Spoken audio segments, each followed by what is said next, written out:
أشهد أن لا إله إلا الله وحده لا شريك له وأشهد أن محمدا عبده ورسوله أما بعد فأعوذ بالله من الشيطان الرجيم بسم الله الرحمن الرحيم الحمد لله رب العالمين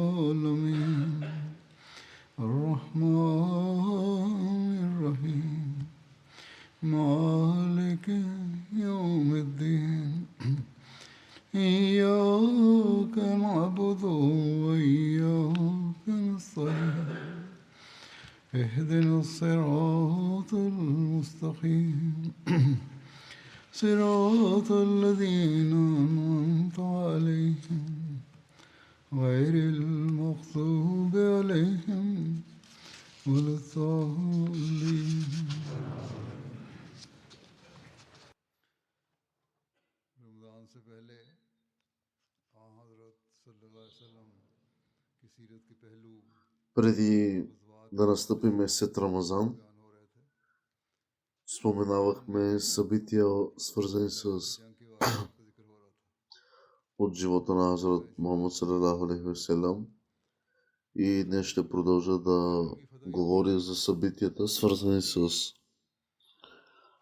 от живота на Хазрат Мухаммад салалаху алейхи ва салям, които се случили в битката при Хебър. След радостната победа при Хебър се случи още един радостен повод, който беше завръщането на мюсюлманите от Абисиния, които бяха мигрирали там поради своето преследване. Тези мюсюлмани включваха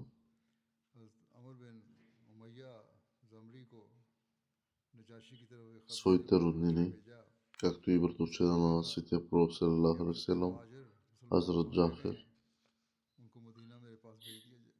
След договора от Худейбия, светият пророк салалаху алейхи ва салям изпратил Хазрат Амр бин Умайя разияллаху анху с писмо до крал Негус, което заявява, че всички мигранти,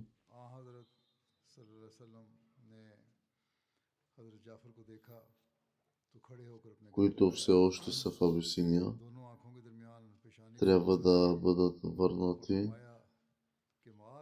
при него.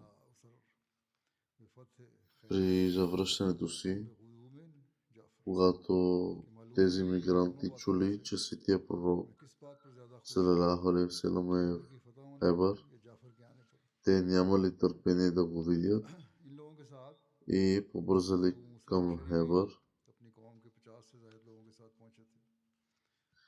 Светия пророк салалаху алейхи ва салям поздравил своя братовчет Джафер и другите мюсюлмани с голяма любов.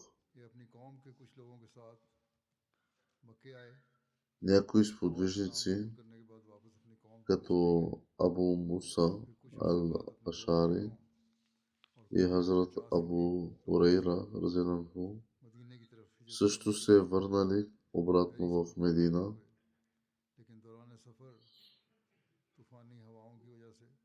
Тези спътници са били преместени в други райони, като Етиопия, поради метеорологичните условия. Имало е тогава буря и по време на тази буря пътуванията им бяха затруднени и бяха изминали 15 години откакто тези сподвижници бяха отделени от светия пророк салалаху алейхи ва салям и останалите мюсюлмани.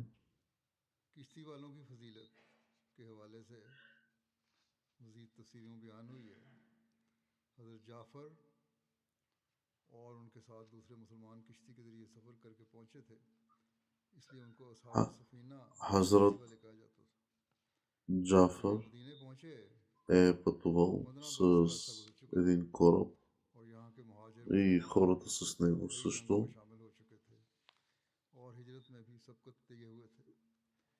И поради тази буря корабът им бе разрушен.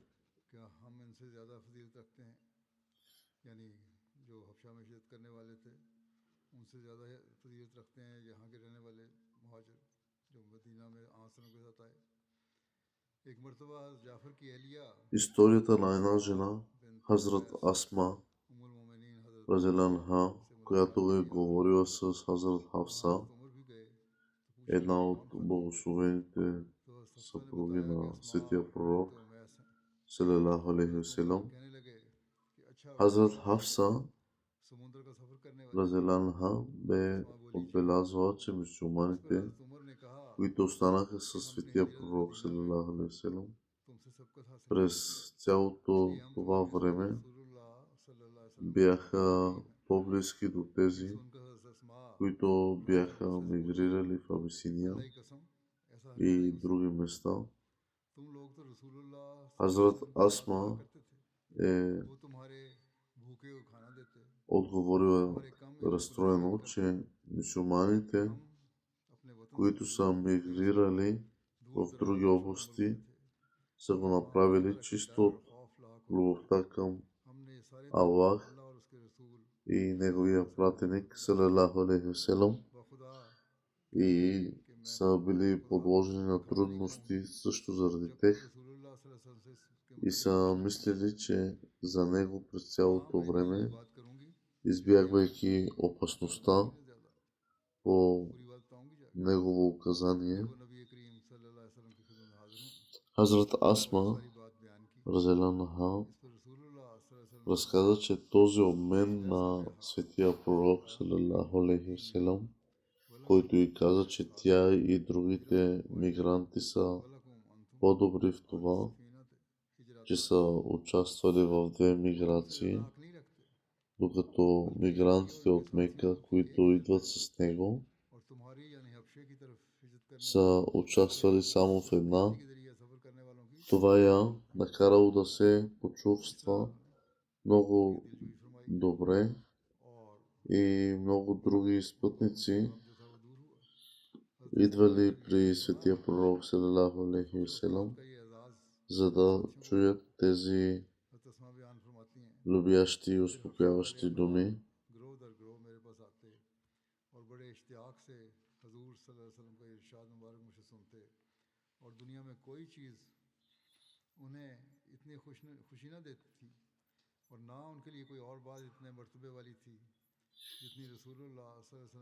Разказ за мъченичеството на етиопски роб, убит в събитията около Хебър.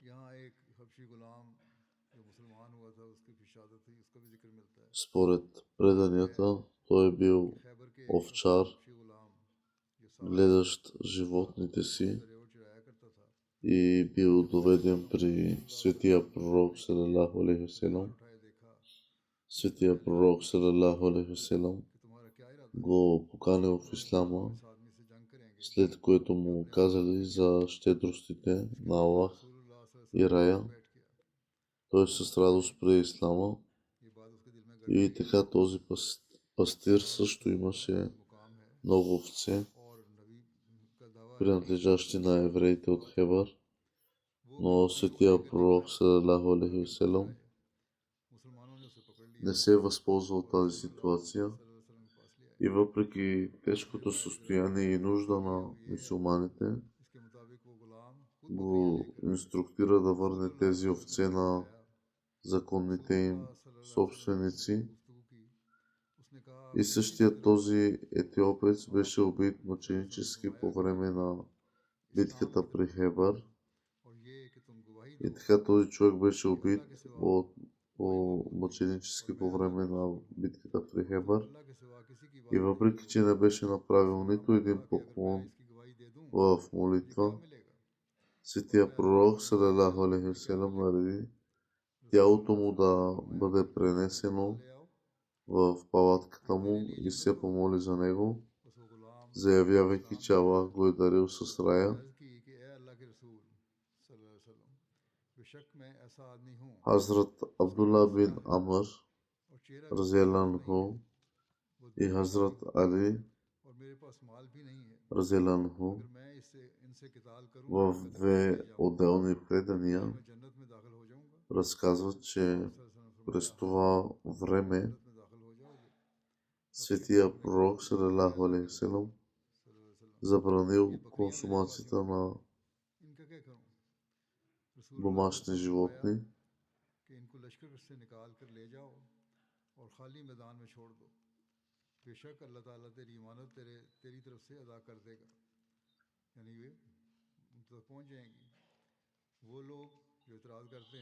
И така тези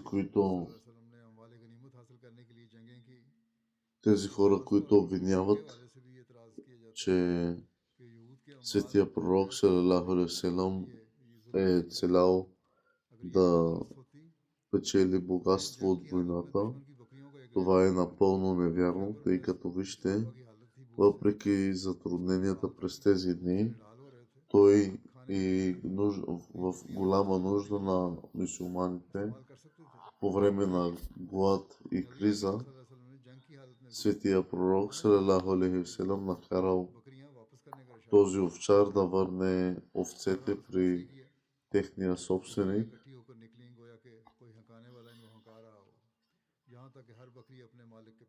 И така всяка една овца бе върната на своя собственик.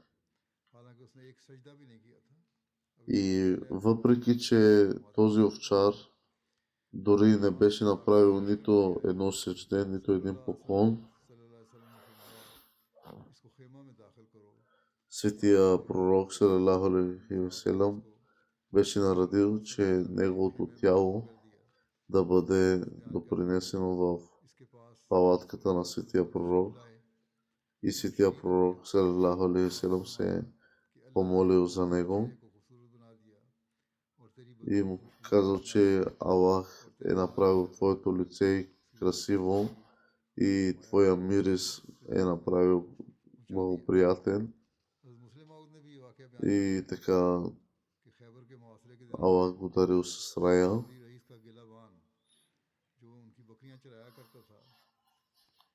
Втория халиф също спомена тази случка.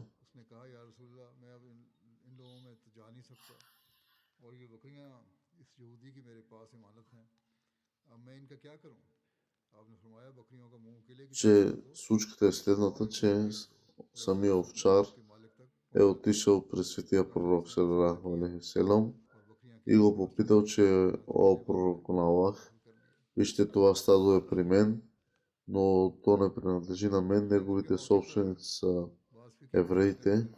Аз какво да направя, да го запазя или да го върна?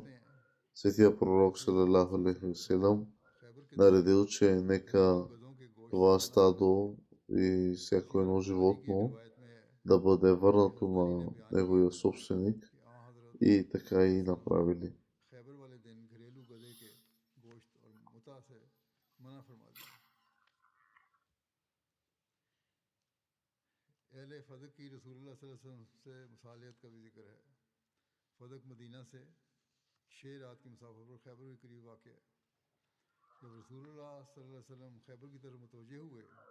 Споменава се за пътя от Хебър и Мека, който е бил около 6 нощи.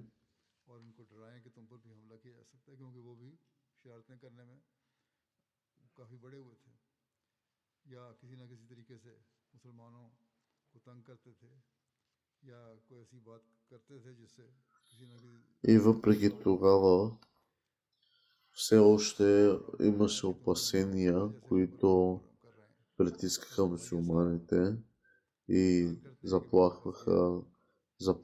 имаше заплаха за тяхната сигурност.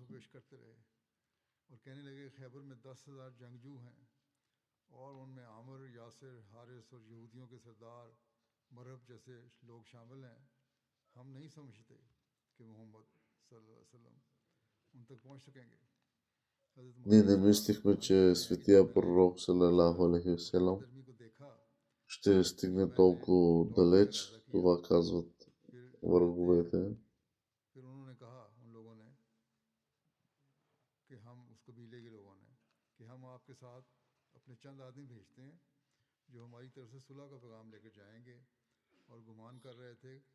Някои от враговете казаха, че ние сме в мир с вас и ще изпратиме хора, наши хора с вас, които да ви подкрепят.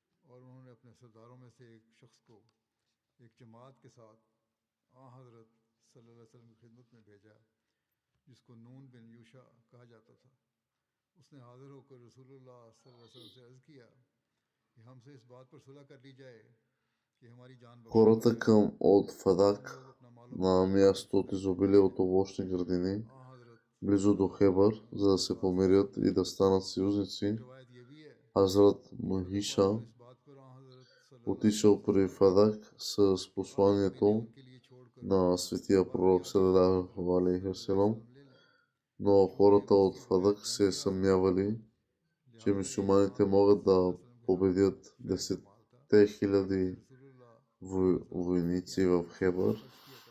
И въпреки това те се съгласиха да изпратят конвой с Хазрат Мухиша до Хебър, за да оценят ситуацията и при пристигането си на бойното поле, този конвой научил, че мюсюлманите вече са завладели фронта в Хебър и според едно предание хората от Фадак се съгласили да напуснат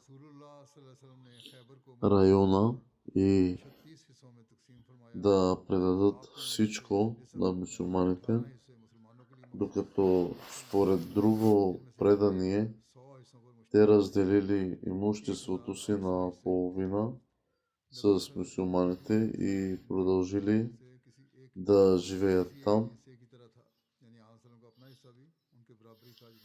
Спечеленото от Хебър, светия пророк салалаху алейхи васелам обяснил, че е разделил основната част от военната плачка на 36 части, като всяка част се състояла от 100 дяла, 18 от тези части или 1800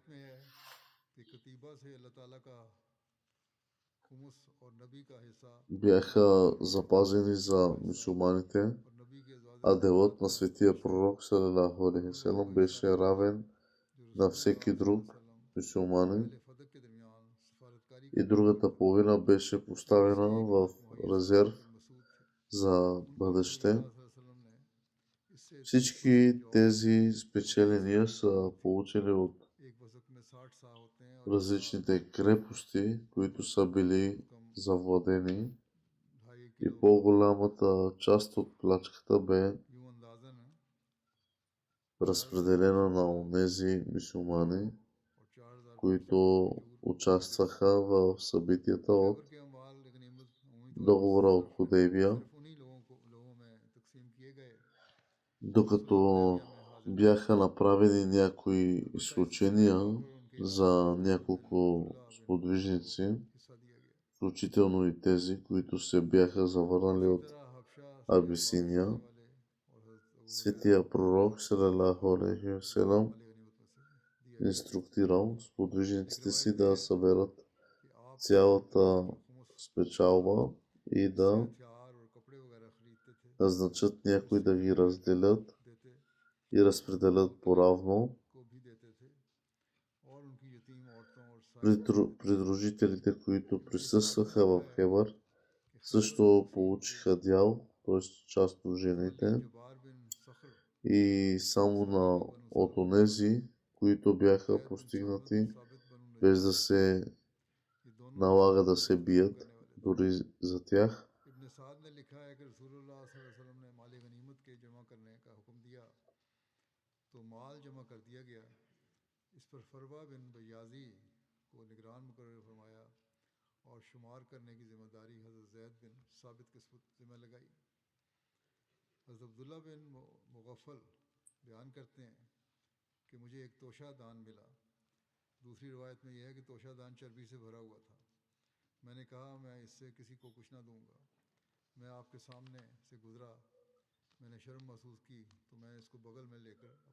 Светия пророк салалаху алейхи ва салям инструктирал сподвижниците си да съберат цялата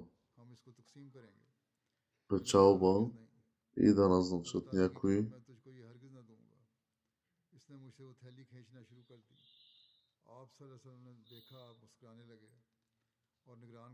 Някои жени от Бану Гафар преди битката при Хебър поиска да отидат заедно с мюсюлманите.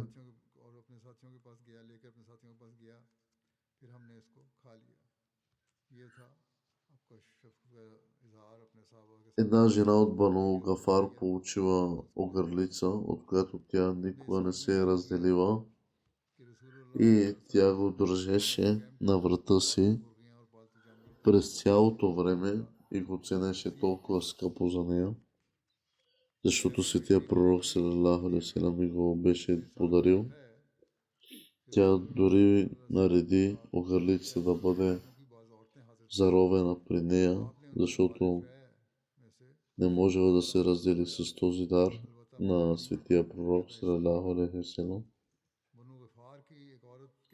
И при събирането на плячката, от спечеленето от тази война в Хебър, бяха намерени някои ръкописи на Тора.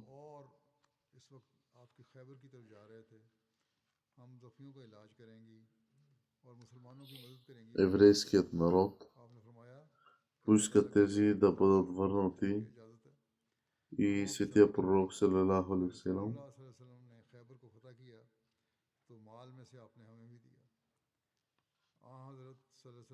внимателно ги беше запазил.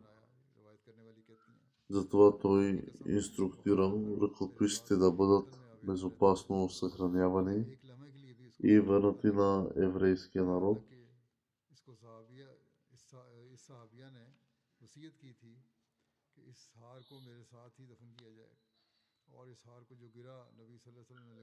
При поискване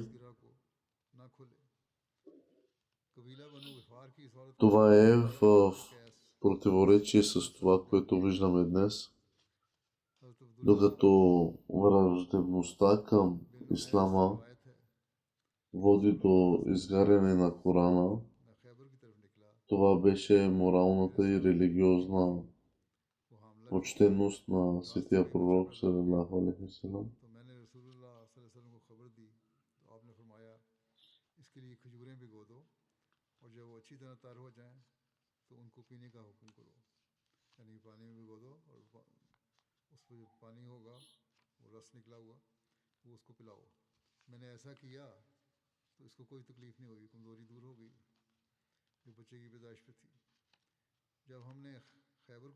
Светия пророк салалаху алейхи ва салям в същия момент беше дал дори съвети и насоки за някои жени, които бяха бременни, и за хората, които трябваше да пътуват. के सहीफे यहूदियों को वापस करने का जिक्र मिलता है। खैबर के किलों से जब माल गनीमत इकट्ठा किया गया तो इसमें तौरात के कुछ साहिब भी मिले। И докато разпределяха спечеленето от битката при Хебър, както споменах, бяха изникнали ръкописите от Тора, но светия пророк салалаху алейхи ва салям наредил те да бъдат върнати на израелския народ.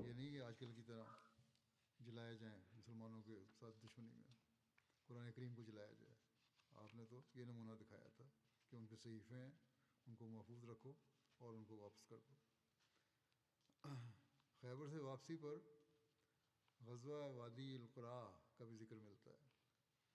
रसूलुल्लाह सल्लल्लाहु अलैहि वसल्लम ने फतह खैबर के बाद चंद दिन वहाँ क़याम किया, फिर आप इस्लामी लश्कर के साथ वापसी के लिए रवाना हुए तो वादी अल-कुरा След като приключи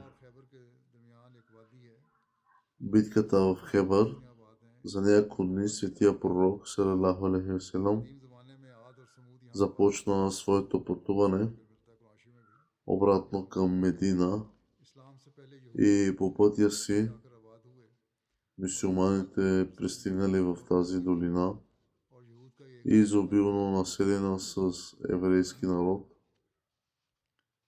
Мюсюлманите поканиха хората от тази долина към мир и ислам, а еврейския народ отказа предложението и битката започва с индивидуални двубои и всеки път мюсюлманинът побеждаваше еврейския си противник и така до края на деня са били убити общо 11 евреи. На следващия ден, преди слънцето да изгрее, евреите се предадоха и там мюсюлманите също получили част от спечеленото, която била разпределена там, и подобно на Хебър, земята и реколта бяха върнати на еврейския народ, за да се грижи за тях и да се възползва от тях.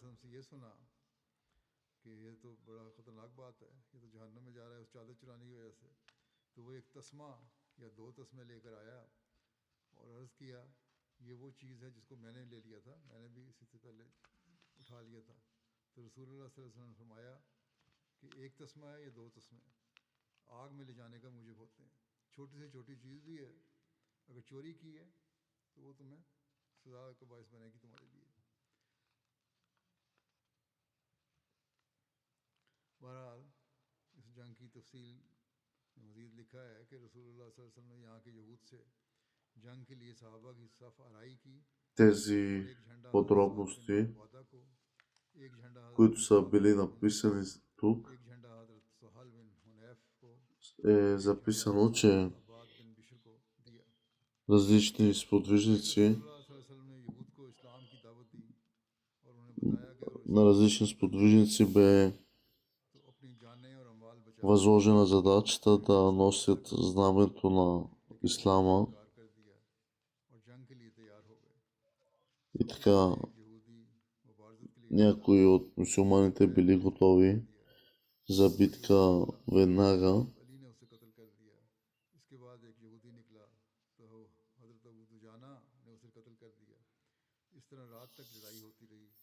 Така до късно те воювали с евреите и мюсюлманите.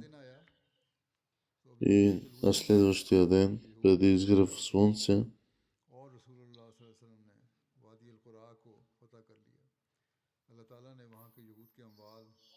така Аллах предостави възможността отново мюсюлманите да спечелят и тази битка над евреите и разпределиха това, което са били завоювали.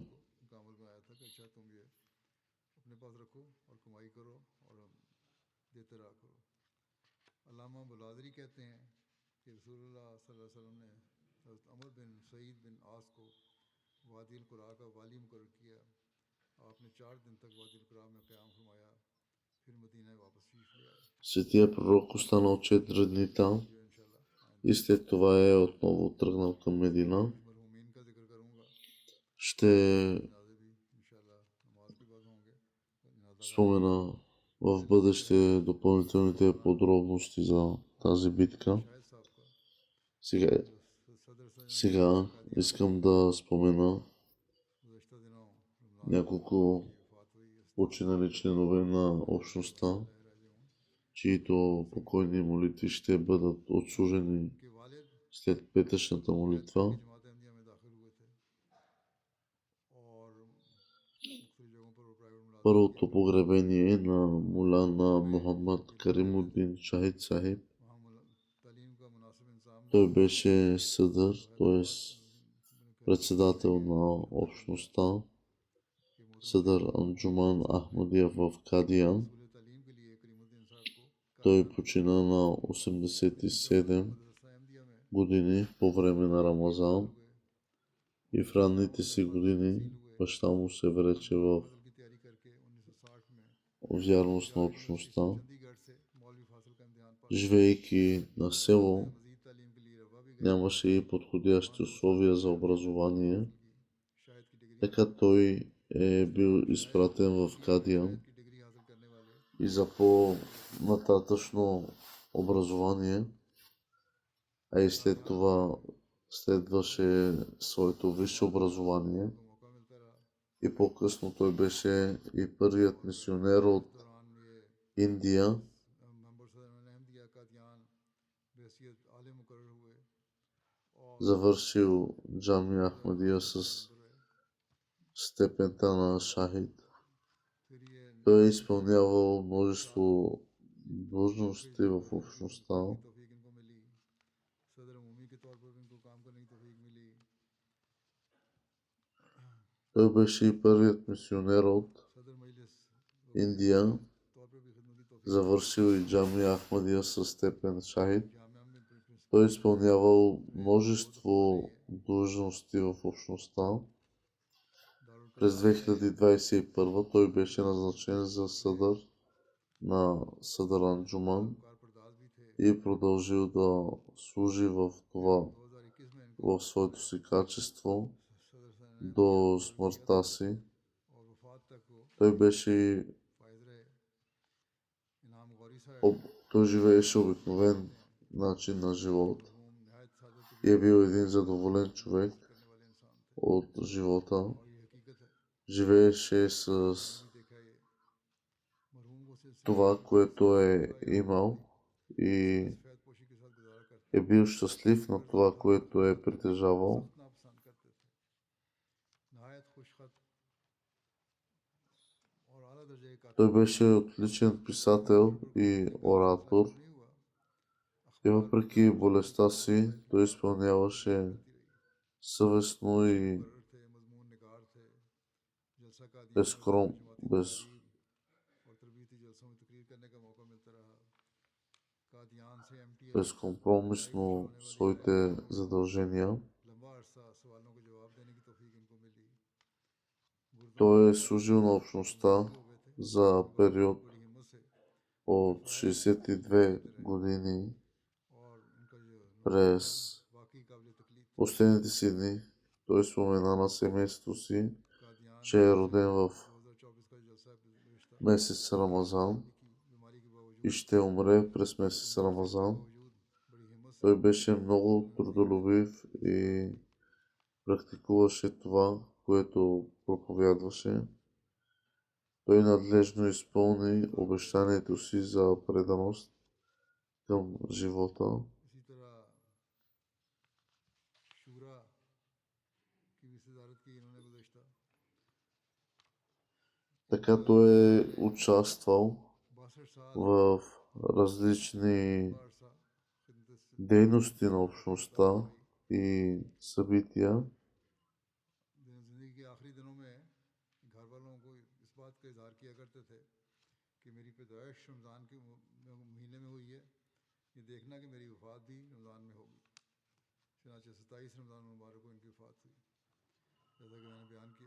Той е бил един много добър човек, скромен човек и беше казал, че аз съм роден през месец Рамазан и ще се умра през месец Рамазан.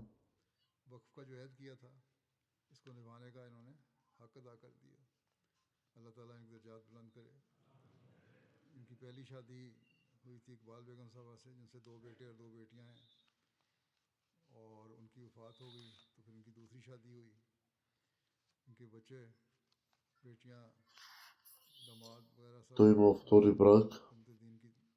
Неговите деца също имат голямо желание към общността и работят усилено за успеха на общността. Нека Аллах ги дари с търпение. Аз се моля Аллах да запази тази страст и да служи на вярата си в своето потомство, неговите деца.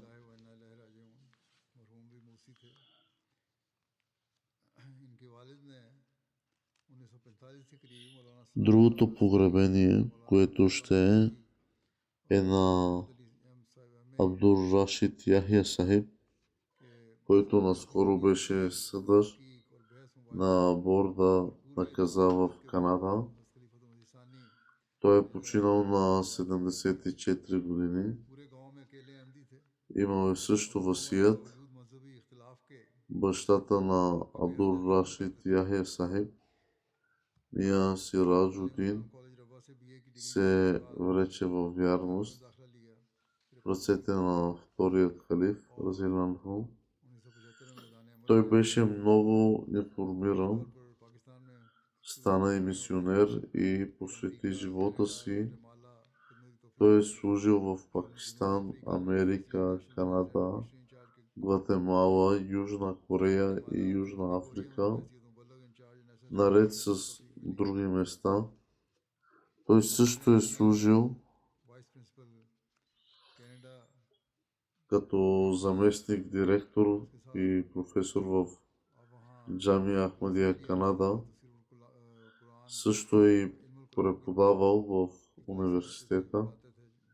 И след като той е назначен в борда на Каза в Канада, неговият син Касим Рашид го описва като един много отдаден на работата си и много страстен в защитата на Ахмадия срещу всички обвинения.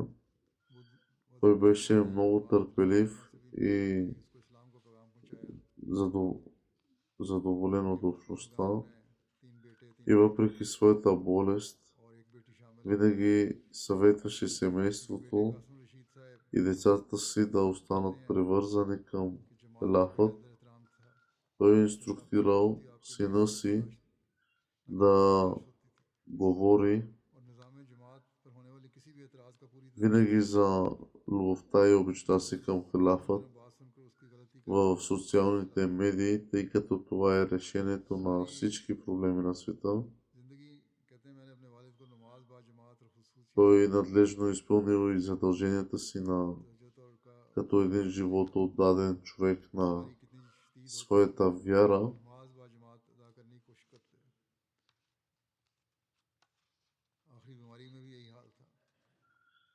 През последните дни от своята болест е бил абсолютно същия човек.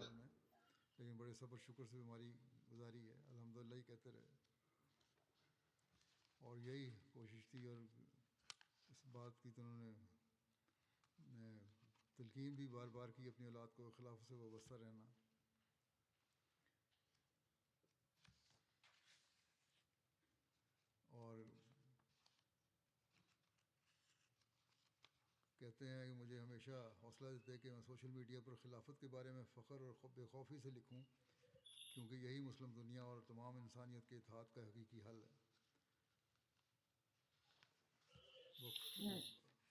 Той винаги напътстваше своето семейство, близки познати, че ако искаме да подобрим състоянието ни в света днес, трябва да опишем халафът на всички, да разберат за халафът लोगों तक и पहुंचाते да имат пряка връзка с халафът. करते और उसकी डुप्लीकेट्स बनाते और फिर लोगों तक पहुंचाते 24 से 48 घंटे के अंदर अंदर ताकि खलीफा वक्त पैगाम लोगों तक पहुंच जाए और एक ताल्लुक जो है Каквото е получавал като заповеди от халафът, साहब वही मुरब्बी सिलसिला है той винаги е гледал в най-кратко време и кратък срок да бъдат уведомени नहायत इखलास और всички хора, които имат задължения в общността कहते हैं मैंने उनको и да действат според заповедите на нашия халиф. इस्लाम जमात का शान नुमाइंदा होने का हक अदा किया और खलीफा वक्त का मती और फरमाबरदार और मोहब्बत करने वाला उनको देखा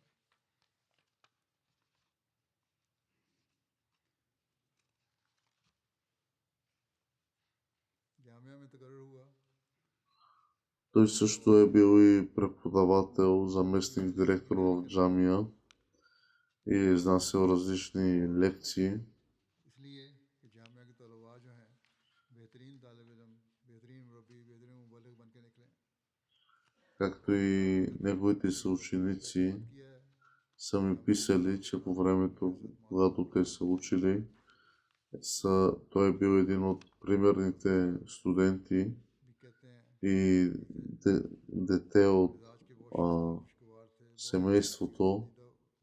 वाकफ ज़िंदगी थे खिदमत सिलसिला को हर काम पर तरजीह देते और ताउन करने में कभी दरेग नहीं किया अब्दुल नूर आबिद साहब ने कहा कि हमें तफसीर कुरान पढ़ाया करते थे नहायत मोहब्बत और मेहनत से हमें पढ़ाते थे Той също е преподавал Тафсирул Коран पढ़ाते थे и неговите ученици пишат, че той винаги ни е काम आ रहे हैं इनके बड़े преподавал с много голяма любов и разбиране, с голямо внимание.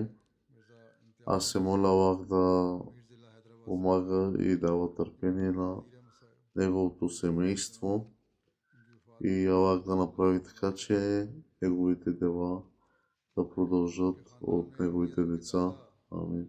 करम इल्मुद्दीन साहब मरहूम के ज़रिए आई जिन्होंने खिलाफत उला के ज़माने में पहले तहरीरी और फिर जलसा सालाना कादियान के मौके पर कादियान जाकर दस्ती बैत की सादत हासिल की मरहूम मिर्ज़ा इम्तियाज़ साहब ने बीए तालीम हासिल करने के बाद अपना Другото погребение на Мирза Имтияз Ахмад Сахиб. के फजल से नौजवानी से Той आखिरी लम्हे तक е отговарял на окръга в Хайдрабад, Синд. बाकायदा तहज्जुद अदा करने वाले गरबा और ज़रूरतमंदों को В неговото семейство Ахмадия е започнал чрез ने लिखा है ये неговия дядо, इनके който се е заклел във вярност на टांग से आने वाली एक първият халиф, ने कहा след като получил नहीं आता था своята бакалавърска степен. इस्लामी तालीम और आदाब का मुझे पता ही नहीं था तो मुझे तो नमाज पढ़ना और रोज़ा Отваря и медицински магазин. लेकिन आज हम ही वहाँ गैर मुस्लिम के लग От ранна възраст कहते हैं जिसके बाद मैंने до края на своя живот той करते हैं е имал честа да служи на общността कहते हैं कि и много хора от неахмадите са और आला अखलाक били повлияни от неговите учения, अच्छे ताल्लुकात थे और тъй като той е преподавал ислама на много неахмади साहब साबिक कायद हैं и поради неговия характер कहते हैं दयानतदार आजिज दूसरों का दर्द мнозина से बेहद प्यार और го смятаха за निज़ाम जमात का के लिए надежден, смирен и искрен човек. तो अपने तरफ Помагал е на бедни दिया करते дечица. इनकी वफात पर एक कसीर तादाद जो है आई थी अफसोस करने और सबका यही कहना था कि इनके जाने से हमारे इलाके में इख्तिलाफ पैदा हो गया अल्लाह ताला मरहूम से Аз се моля Аллах да अगला जिक्र है даде търпение на неговото семейство. साहिब जजायर अलजायर का Другото погребение на Ал-Хадж Мухаммад бин दिनों में उनकी Араби Сахиб. वफात हुई है इन्ना लिल्लाहि व इन्ना इलैहि राजिऊन इनका ताल्लुक अलजायर से था फ्रांस में रहते थे आजकल 2015 के जलसा सालाना यूके में अपनी अहलिया के हमरा बतौर मेहमान आए थे यहाँ Той е бил от Алжир. Той е живял през последните си дни във Франция. През 2015 година той участва като гост в Джалса Салана UK и заедно с съпругата си се врече в вярност преди да напусне. 8 други, които бяха с него, се врякоха в вярност след него. Той е почувствал дълбока любов в общността, която наистина го повлия. Той беше много смел да заяви, че Ахмади, въпреки преследването в Алжир, той пред полицията той смело заявявал, че Ахмади и домът му оставаше място за събиране на Ахмади хора. Той беше един добър човек с чисто сърце, искрен и винаги благодарен и благодарявал за възможността, която Аллах му е дарил. Също за обещания Месия.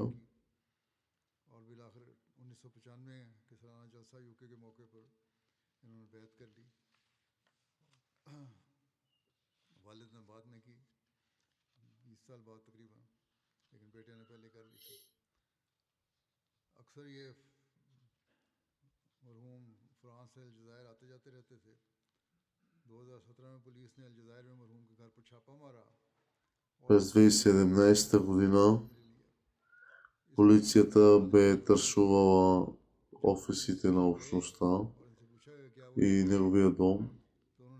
И когато го попита дали Ахмади, той без да се притесни отговорил, че да, аз съм Алхамдулилlah Ахмади.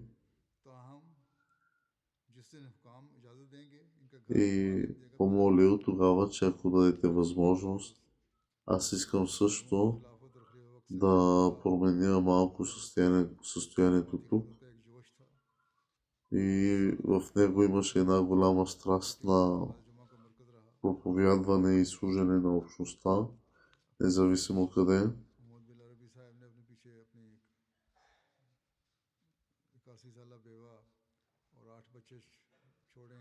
Той е оставил 8 деца след себе си и съпругата си, които всички са Ахмади алхамдулилlah след него. И неговите деца също служат на общността днес във Франция.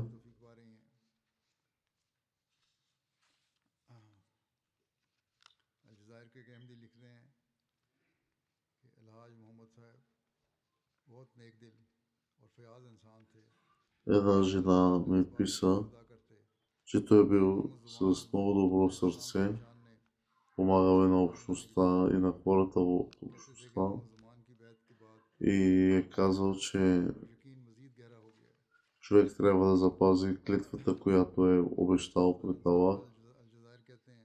От Ансарула са ми писали, че той е участвал винаги активно в събитията на общността и винаги е предлагал своя дом като място за служене на общността.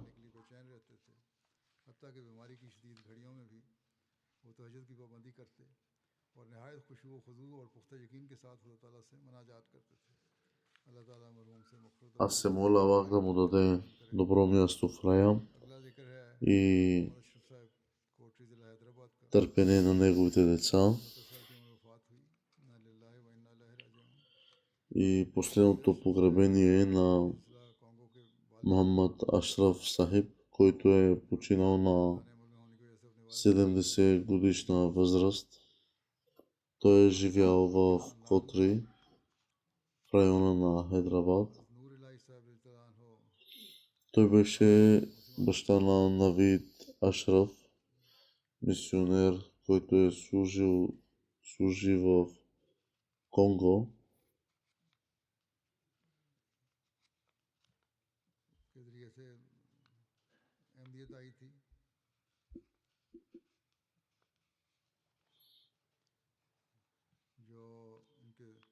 Той не можа да присъства на погребението на баща си поради своето служене на общността.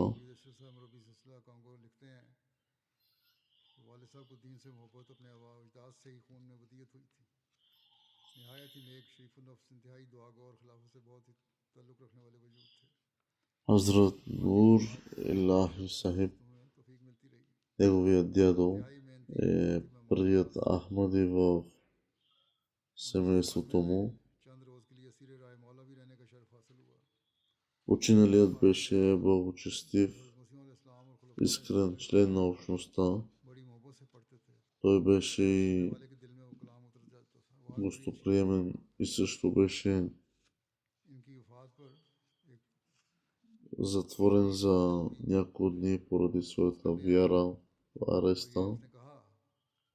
Той е рецитирал много добре Корана и е четял книгите на обещания Месия и общността.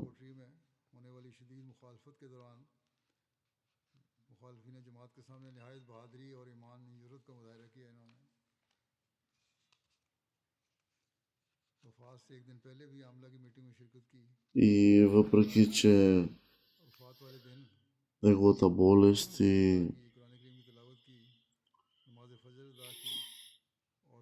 неговите затруднения, той също е рецитирал Корана, изпълнявал своите молитви и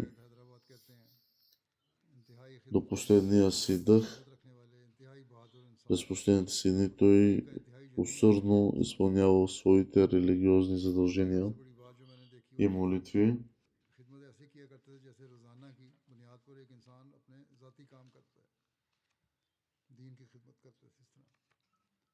Беше много смел и разпространението на посланието на Ислама.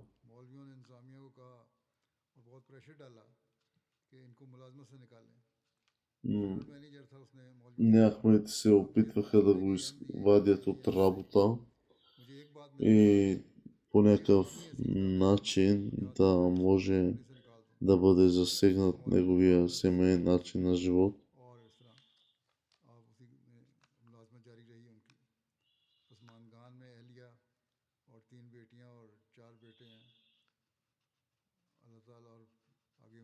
Аллах да дари неговите деца и потомство с неговите дела. Амин.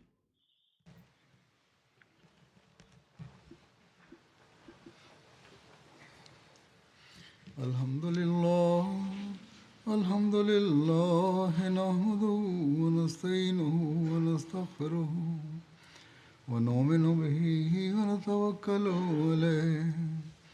ونعوذ بالله من شرور أنفسنا ومن سيئات أعمالنا من يهده الله فلا مضل له ومن يضلل فلا هادي له ونشهد أن لا إله إلا الله ونشهد أن محمدا عبده ورسوله. عباد الله رحمكم الله إن الله يأمر بالعدل والإحسان وإيتاء ذي القربى وينهى عن الفحشاء والمنكر والبغي يعظكم لعلكم تذكرون. اذكروا الله يذكركم وادعوه يستجب لكم ولذكر الله أكبر.